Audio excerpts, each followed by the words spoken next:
Hello everyone, कैसे हैं आप लोग। आप सभी का मेरे इस यूट्यूब चैनल पे स्वागत है।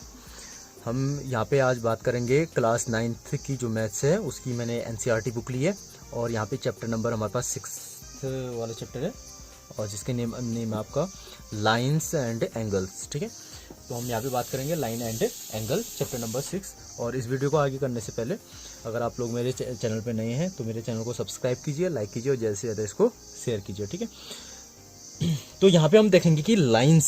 ठीक है, अब लाइंस क्या होती हैं इसके बारे में मैंने आप लोगों को पहले बताया। ठीक है, जो लाइन आपका फॉर्मेशन होता है एक पॉइंट से स्टार्ट होती है। पॉइंट क्या होता है, पॉइंट की डेफिनेशन। ठीक है, और लाइन क्या होती है, रे क्या होती है, लाइन सेगमेंट क्या होती है, ये मैं पहली वीडियो में मैंने बता रखा है और मैं उस वीडियो का लिंक आपको नीचे डिस्क्रिप्शन पे दे दूंगा। आप उस वीडियो को जरूर एक बार देखना। ठीक है, उससे आपको लाइन के बारे में पता चलेगा और साथ में ही एंगल की डेफिनेशन और एंगल के टाइप, कितने टाइप के एंगल होते हैं वो भी उसी वीडियो में आपको मिल जाएगा। तो लाइन और एंगल का इंट्रोडक्शन या टाइप्स ऑफ एंगल मैंने उस वीडियो में बना रखे हैं, तो आप उसको देखिए। अब हम बात करेंगे यहाँ पे एंगल के टाइप्स के आगे बात करेंगे। ठीक है ना, टाइप तक हमने वहां पे पढ़ रखा है तो उस वीडियो को आप लोग देखना। अब हम यहाँ पे देखते हैं अगली चीज जो बनेगी हमारी। यहाँ पे हम बात करेंगे आज एंगल के जो अलग अलग टाइप के जो फॉर्मेशन होंगे। ठीक है ना, उसके बारे में अगर मान लो अब हम यहाँ पे बात करते हैं, एक जो सबसे पहला टर्म आता है आपके पास वो होता है आपका complementary angle. Complementary angle, complementary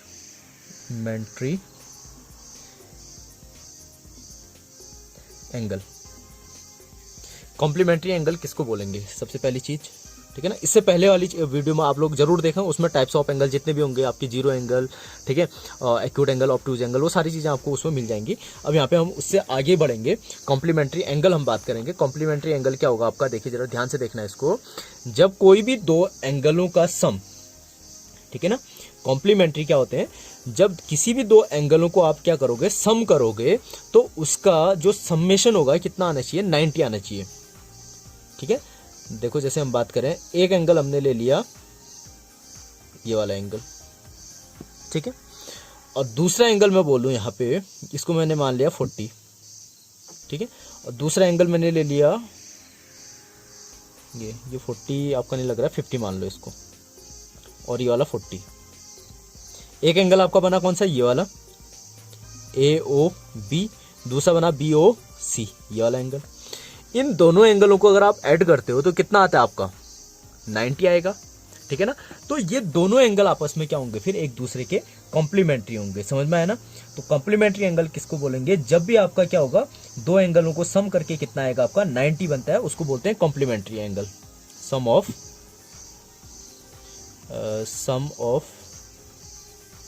to complementary angle is equal to 90 होगा, 90 डिग्री। ठीक है, इसको आप ध्यान में रखोगे। सम ऑफ टू कॉम्प्लीमेंट्री एंगल, जो भी आपके दो कॉम्प्लीमेंट्री एंगल होंगे उनका सम कितना होगा, 90 होगा। नंबर सेकंड हम पढ़ेंगे यहाँ पे सप्लीमेंट्री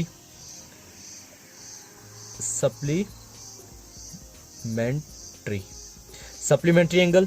सप्लीमेंट्री एंगल में क्या होगा, सेम ऐसी रहेगा, sum of two supplementary angle is equal to कितना होगा, 180 डिग्री होगा।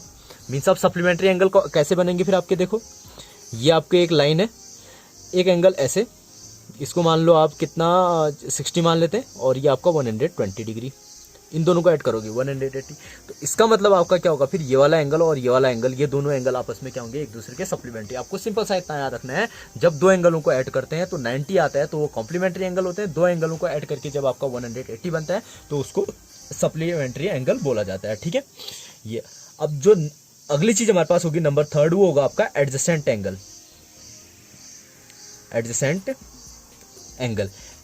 एंगल में क्या होता है आपका, देखो एक ये क्या हुई है हमारी, एक लाइन, एक रे है, ये पॉइंट है, वर्टेक्स है, इस वर्टेक्स से हमने क्या किया, दो एंगल बना दिए, एक एंगल ऐसे, एक एंगल ऐसे बना दिया हमने, मान लो ऐसे करके आगे दो एंगल, एक एंगल ये बना, एक एंगल ये बना। ठीक है, जब भी आपका ये ध्यान रखना, जब भी कॉमन पॉइंट होगा, वर्टेक्स कॉमन होगा, ठीक है ना, और इसमें से आपका क्या होगा, फिर एक कॉमन आर्म होगी, दो एंगल है, एक एंगल ये है, एक एंगल ये है। जब दो एंगलों में किसी भी दो एंगल में, ये वाला एंगल, ये वाला एंगल, जब कोई भी दो एंगलों में कॉमन वर्टेक्स होगा और एक कॉमन आर्म होगी, ठीक है, तो इस टाइप के दो एंगलों को एडजेसेंट एंगल बोला जाएगा। ये एडजेसेंट, यहाँ पे ये भी एडजेसेंट एंगल हुई आपकी, ये दोनों भी एडजेसेंट एंगल हुए, लेकिन इसमें एक स्पेशल कंडीशन बनेगी, इस एडजेसेंट एंगल की स्पेशल कंडीशन बनेगी कि इन दोनों का समेशन 90 होगा, और यहाँ पे एडजेसेंट एंगलों का एक स्पेशल टाइप बनेगा कि ये 180 होगा, ठीक है। तो ये भी आपका एडजेसेंट एंगल हुआ, फिर ये दोनों एडजेसेंट है। कभी भी एडजेसेंट में क्या होगा, फिर आपका एक कॉमन उसका वर्टेक्स होगा, एक कॉमन आर्म होगी, इसको आर्म बोला जाता है, ठीक है। ये हो गया आपका एडजेसेंट एंगल। अब उसके बाद अगला होता है आपके पास लीनियर पेयर ऑफ एंगल, ठीक है, लीनियर पेयर ऑफ एंगल्स, ठीक है।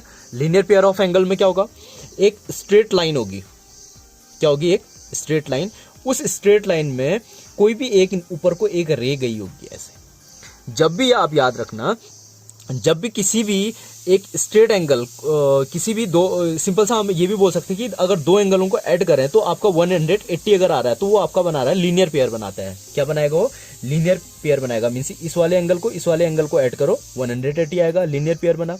अब ऐसा भी हो सकता है, इसको ऐड करके आपका क्या बन जाएगा, फिर ये लीनियर पेयर बनेगा।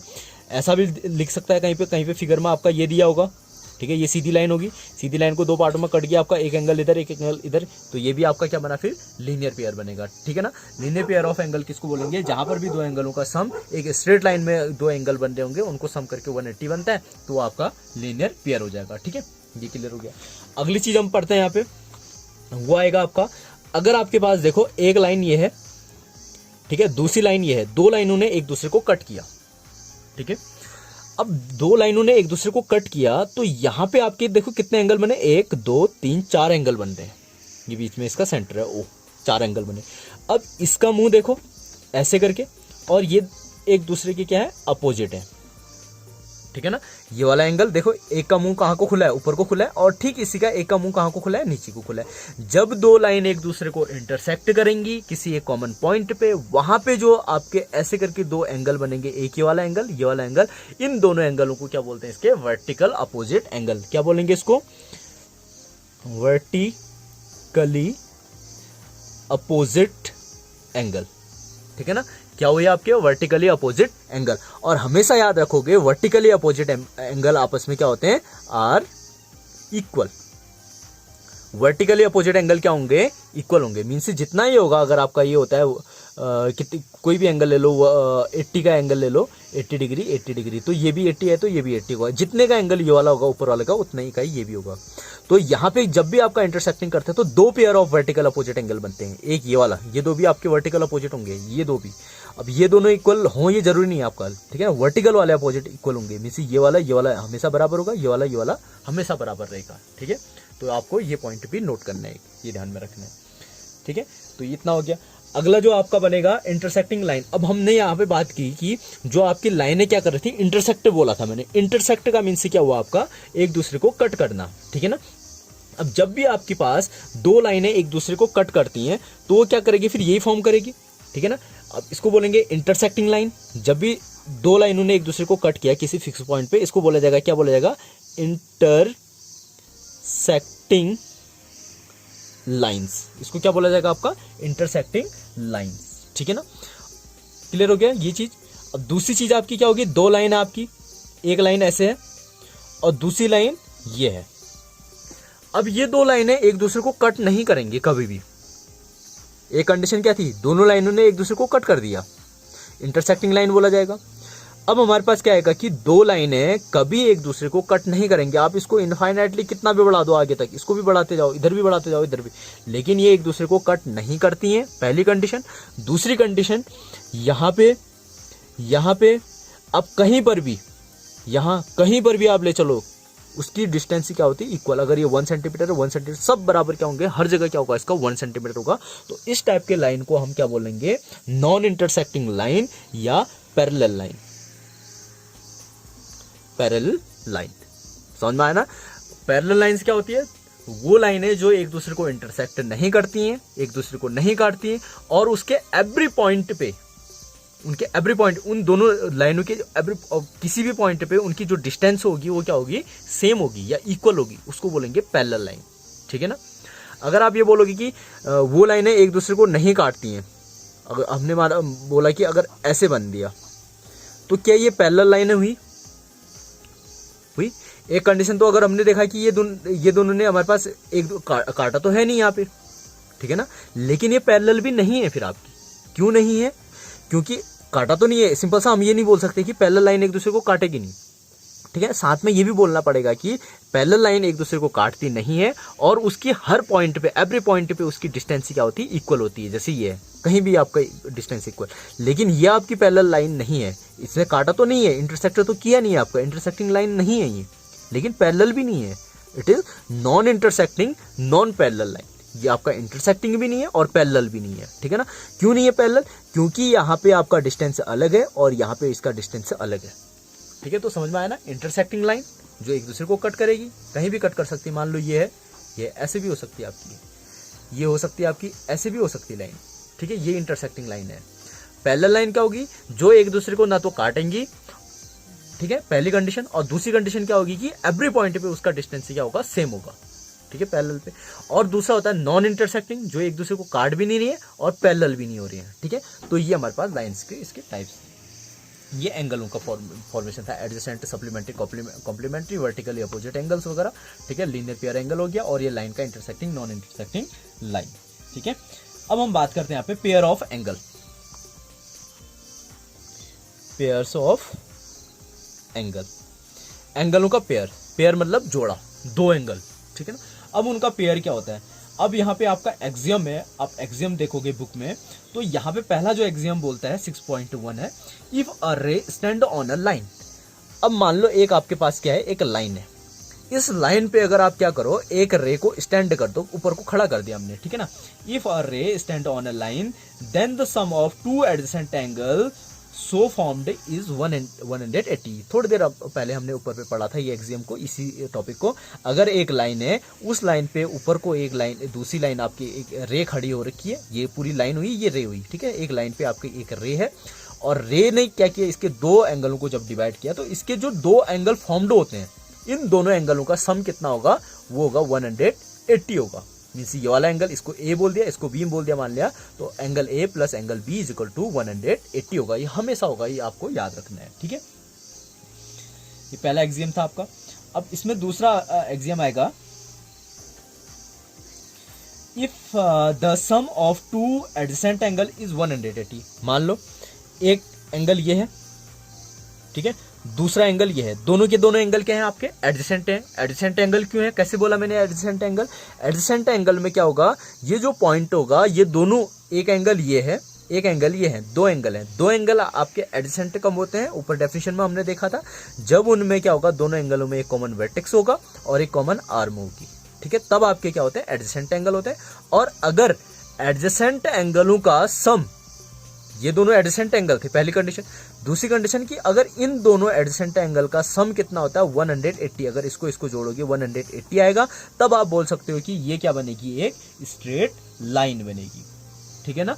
तो ये आपका एक्सियम नंबर 6.2 है, ठीक है ना। If the sum of two adjacent angle 180, then the non common arm of the angle form the line. जो नॉन कॉमन, ये तो कॉमन आर्म है दोनों में, ये नॉन कॉमन आर्म है, ये क्या बनाएगा? एक पूरा एक स्ट्रेट लाइन को फॉर्म करेगी, ठीक है ना। ये आपका पेयर्स में भी हो गया। अगली जो थ्योरम है 6.1, अब एक थ्योरम है इसकी। थ्योरम में बोलता है कि if two lines intersect each other, अगर यही चीज आपकी आई जो मैंने ऊपर इंटरसेक्टिंग वाला बोला था, ठीक है, अगर दो लाइनें एक दूसरे को क्या करेगी? इंटरसेक्ट करेगी, then the vertically opposite angles are equal. तो इसके जो वर्टिकली अपोजिट एंगल होंगे, ये दोनों या ये दोनों आपस में इक्वल, ये दोनों आपस में इक्वल, ठीक है, ये हो गया। अब इसका एक रिवर्स थ्योरम होगी, इसी थ्योरम की उल्टी होगी। उस थ्योरम में बोला जाएगा कि अगर आपके दो वर्टिकल अपोजिट एंगल क्या है? इक्वल है। अगर ये इक्वल है, कहीं पर अगर आपको क्वेश्चन में, जब आप आगे क्वेश्चन बनाओगे तो वहां पे ये यूज होंगे आपकी, इसलिए मैं आप लोगों को बता रहा हूँ, ठीक है ना। अगर आप अगर वहां पे क्वेश्चन में आपको दिया होगा कि ये वाला एंगल और ये वाला एंगल एक दूसरे के इक्वल है, तो आपका क्या होगा फिर? ये दोनों लाइनें क्या करेंगी? एक दूसरे को इंटरसेक्ट करेंगी। जब भी आपका वर्टिकली अपोजिट एंगल इक्वल होंगे, तो लाइनें एक दूसरे को इंटरसेक्ट करेंगी। एक ये हो गया, उल्टे में। अगर सुल्टा में बोलेंगे तो दो लाइनें एक दूसरे को इंटरसेक्ट कर रही हैं तो उसके वर्टिकली अपोजिट एंगल इक्वल होंगे। ये दोनों एक दूसरे की क्या है, उल्टे थ्योरम है। एक थ्योरम का उल्टा दूसरा थ्योरम, ठीक है ना। तो ये आ गई आपकी चीज।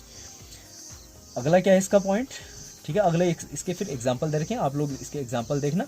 और एक्सरसाइज है 6.1 उसको आप करोगे, ठीक है। तो इस चीज़ को आप लोग देखोगे और इस वीडियो से पहले आप इस वाली वीडियो को भी देखोगे जिसमें आपका लाइन और एंगल है, लाइन के बारे में, लाइन कैसे बनती है और एंगल्स के टाइप क्या होते हैं, एंगल्स किसको बोलते हैं, वो उस वाली वीडियो में बना है। तो इन दोनों वीडियो को आप लोग देखोगे अच्छे से और ये चीज़ों को क्लियर करोगे और तभी आपका क्या बन पाएगा, इसका अगली एक्सरसाइज है जो भी आपके 6 वाली अगली एक्सरसाइज वो आपकी टोटली बन पाएंगे, ठीक है।